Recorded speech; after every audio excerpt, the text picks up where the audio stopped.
Can you get into property with zero money, even if you're just 19, 20 years old with absolutely zero experience? And the answer is yes. You may remember about 12 months ago, I interviewed a lady called Charlotte and her partner Shai on Winners on a Wednesday and talked about how I'd help them start from scratch and become financially free in just a matter of months. It's now 12 months later. How are they getting on? Well, they've got their own shop front right here, high living estates. They've got multiple members of staff and are dominating it here in Birmingham, and they started with practically nothing, very young people with no experience. Let's find out how they're doing it, how they've grown, how much money they're making, and how you can do the same thing too. Let's go. This is amazing. Wow. I'm loving the logos and the gold and black. So you'd already got this place when you came on Winners? No, so it was 3 months after we'd set up. So you came on Winners, Winners helped blow your business up. Then you started hiring people and getting your, that's so cool. Can you give me a little tour, tell me what's around and Yeah, of course. So of course we have the main office where all the staff are. So yeah, we have a lovely courtyard that we use with the staff. Sometimes we do things like we play giant Jenga out here, just for the team, you know, for team building. I think it's really important. Tell me then, guys, firstly, how did you get into property? How did you start? What was the kind of the beginning process? I was working in insurance and Charlotte was working in a law firm. And when work would get quiet, I'd watch your videos, told Charlotte about them and was like, this is what we need to do. So I just, you know, forget this, hand in my notice, set the business up. Yeah, you guys quit your jobs like fast, man. Yeah. Like without even any properties. Most definitely, yeah. So I've handed in my notice and then told Charlotte, and Charlotte was like, yeah, I'm joining you, let's do it.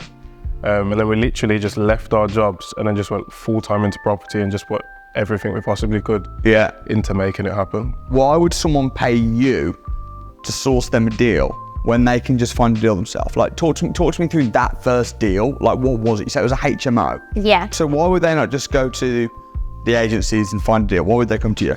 We look on every single website, we speak to every single landlord we have connections with, and we get those properties. We do all the negotiations, we're pushing down on the rent. I think that's the main thing. A lot of people don't have time. It's the time it takes. And also a lot of investors, if they're gonna book a day off work to go and view properties and then negotiate for maybe something to come of it, maybe not, they'd rather just go, you know what, I'll pay you $3,000, you go sort it out. How many deals on average are you selling like a month?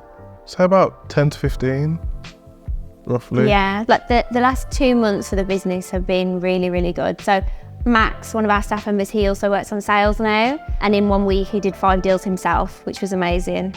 You must have targets. Like, what's your targets? To be honest, I feel like the way we approach business is quite relaxed. And I think instead of applying additional stresses on ourselves, we kind of just see what we can do.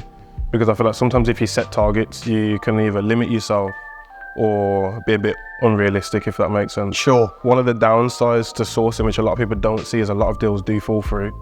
So you can sell, say, 15 deals, but then maybe only 5 of them will go through. Taking that into account, we try to get in as much as possible. In the case that deals do fall through, we've got enough that can potentially compensate for that. What do you do when a deal falls through then? Where does that leave you? Where does that leave the investor? So one big thing for us is the relationship with the investor. For us, that's probably the most valuable thing. So with that being said, we don't actually take the full £3,000 up front. We take a deposit. So we take a deposit, which is a little sum.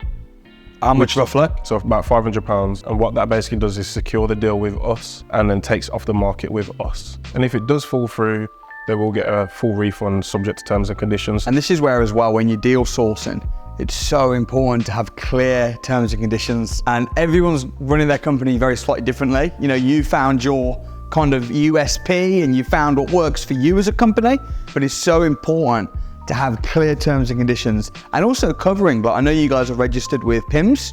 Talk to me, what does that mean exactly? How does that work? It is that reassurance that if something does go wrong, and it is very unfortunate, they're covered. There's someone who's going to give them that solution. They have the trust, I think, when people have the PIMS registration, definitely. Yeah, and there's some form of redress. Exactly. You know, you can't just close down shop. And that's it's another interesting thing as well, the fact that you've got like a shop or an office, whatever you want to call it, do you find that that builds trust with investors? Well, we did have one incident where a client, they wasn't comfortable with paying the £500 deposit, and they were very, very, very hesitant. So we sent them kind of all of the information, the website, address and so on. And then I was at the printer and I seen them actually drive past. Just as they drove past, they sent us a message and said payment's been sent. And I think them just seeing the office kind of built that instant trust straight away. I can see you through the window walking around. Yeah. Also as well, I'm guessing that there's been some proper challenges because taking on staff, and I know you've got like apprentices and staff, and you've got quite a lot of people within the team now. How challenging has it been, that side of the business? Because I know what that's like as a businessman. That's hard. We've had a lot of ups and downs, haven't we? Like, even as the business, we got this office, it's a big overhead. There are a lot more overheads now we have as a whole as we've grown. I mean, there was months where staff were getting paid and we weren't, but we pushed through. And now we look at it and like we've had the best month we ever had in the business. So it's pushing through, but it's so difficult. What did you turn over last month? I think it was around 30, it's just under 30. About 30,000. And what kind of profit margin have you got after you've taken for your office and your staff and everything? You're looking at about 20. First then, when you started out, like what was now you've obviously got like all this going on and you've achieved loads. Talk me through that very first deal. What was the first project that you had? First one was a HMO in Coventry. So we were kind of sourcing local to us, of course, based in Birmingham. It was in Coventry, 5-bed HMO, very luxurious, high spec. And then we had the first set of training, which was the deal finding extravaganza. That was in like a couple weeks time. So I was like, let's get some deals ready for then to sell them. And then that's what we did. We went to the training, sold the deal there. Oh, did you? Crazy, yeah. Within 3 weeks, we found our first deal and sold it at the training. Would you have predicted at that point this? We had that drive, didn't we? And one thing I said to you on the Winners on a Wednesday was, I'd see all these people on the Winners Wednesday and I'd think, well, we can do that. These are just normal, average people. And then when you see them and then you meet them in real life as well, you really kind of see how their stories are so genuine and you think, we can do it. You have to believe it to be able to achieve it. And I always say to reach a certain level of success, you have to have a sense of delusion. Does that make sense? You have to believe that you can get to a certain point to a point where it's somewhat delusional.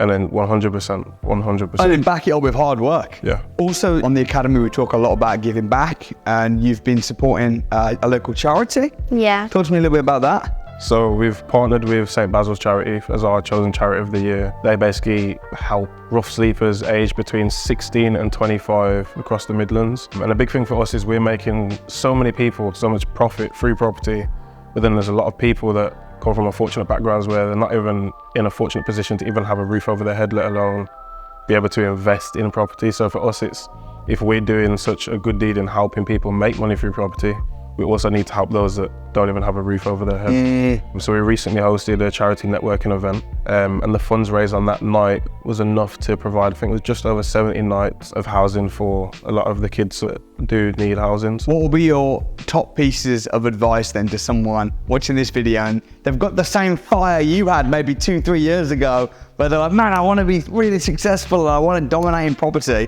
Not got much money, not got much experience. What advice would you give to them starting out?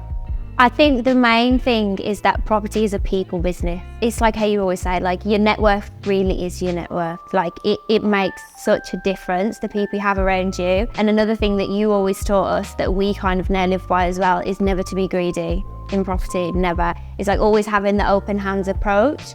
And I think that makes such a difference to all the connections that you make. It's like you can do a good deed for someone 1 month and then you won't hear from them 6 months and then they come back and they've remembered you for that.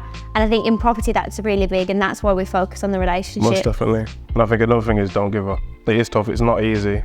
But I think if you allow those hard days to knock you down, you'll never get to what you're aiming for. But if you continue pushing, you'll get the results 100%. And I think that's something a lot of people need to hold on to. So there you have it, folks. Can you start out with very little and build an empire? Well, these guys have demonstrated that you absolutely can. In Birmingham, check them out, High Living Estates. Also, if you want to come meet me and spend a day with me, come and join us at the £1 Property Investors Crash Course. There's no excuses. I'll leave a link in the description. Get booked on. I'll see you there. Peace out.